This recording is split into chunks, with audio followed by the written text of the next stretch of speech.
खैबर पख्तूनख्वा में बसाया जा रहा है, लेकिन उस वक्त की हुकूमत,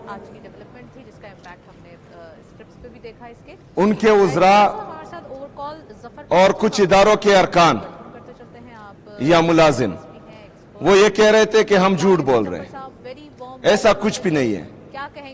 लेकिन आज हम देख रहे हैं कि खैबर पख्तूनख्वा में कुछ जगहों पर मिलिट्री ऑपरेशंस के तहत लोगों को बेघर किया जा रहा है, जिसको हम जबरी इनखला कहते हैं।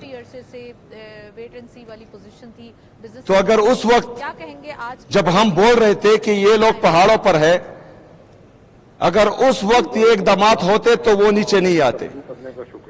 जब नीचे तक आ गए और तब भी हम अमन पासून के जरिए इनको बता रहे थे कि ये पहाड़ों से नीचे आ चुके हैं, अगर उस वक्त भी इकदामात लिए जाते तो ये हमारे बाजारों तक नहीं पहुंचते। जब बाजारों तक पहुंचे तब भी हम यही कह रहे थे कि देखो बाजारों तक आ गए। अगर उस वक्त इकदामात लिए जाते तो ये लोग हमारे घरों तक नहीं पहुंचते। लेकिन बदकिस्मती से जब हमारे घरों तक पहुंच गए और बंदूक की नोक पर रात को हमसे खाना खाते थे, तो सुबह ये लोग हमारे घरों तक पहुंच जाते थे कि तुमने खाना क्यों खिलाया। अगर हमारे पख्तून जिनसे बंदूक की नोक पर एक साइड पर जो लोग खाना जबरदस्ती लेते थे, ना खिलाते तो वो मार देते।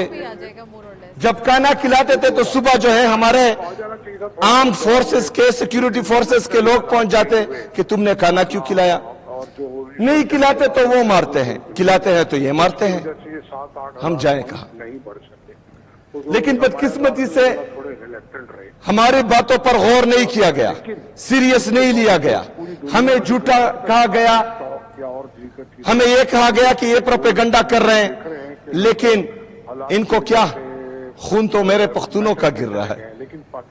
जो बदकिस्मती से एक माइंड सेट के लिए जो 78 साल से इस मुल्क पर काबिज हैं, उसके लिए मेरे पख्तून का, मेरे कबायली का खून बहुत सस्ता है। वो हमारे खून को खून समझते ही नहीं है। हमारे पख्तूनों, हमारे कबायलों को, खून को ये पानी से भी सस्ता समझते हैं, इसलिए उस वक्त ध्यान नहीं दिया गया।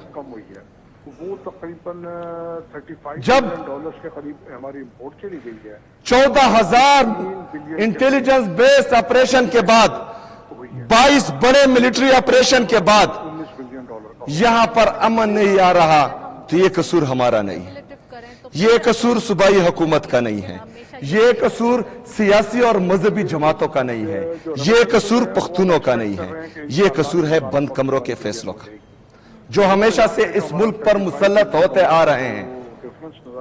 यहां पर इस छत तले स्पीकर साहब आपकी सरबराही में तमाम सियासी और मजहबी जमातें खैबर पख्तूनख्वा की, हर मकतबा फिक्र के लोग यहां पर बैठे थे। उन्होंने 15 नुकाती एजेंडा फाइनल किया, जिसमें एक नुक्ता यह था कि मिलिट्री ऑपरेशन किसी भी मसले का हल नहीं है। उस पर तमाम सियासी और मजहबी जमातों, तमाम हर मकतबा फिक्र के लोगों के साइन मौजूद हैं। उन्होंने कहा कि मिलिट्री ऑपरेशंस किसी मसले का हल नहीं है। इन्होंने जबरी जो है मेरे तिरा, मेरे आबाई गांव से लोगों का इनखला, जबरी इनखला किया। मतलब हम एक तरफ तमाम सूबे की अवाम कह रहे हैं कि मिलिट्री ऑपरेशन किसी मसले का हल नहीं है, दूसरी तरफ ये जो है लोगों को जबरी इनखला करने पर मजबूर करते हैं। अच्छा, उस वक्त मजबूर करते हैं जब बर्फबारी हो रही है। इस बर्फबारी में मैं चीखता रहा, मैं चिल्लाता रहा कि इस वक्त जहां पर आप मिलिट्री ऑपरेशन करने जा रहे हैं, वहां पर जानवर भी नहीं रह सकते। बेहतरी की तरफ हम लोग जा रहे हैं। आपका इरादा और दहशतगर्दी या दहशतगर्दों का खात्मा नहीं है। आपका इरादा है सूबाई हुकूमत को या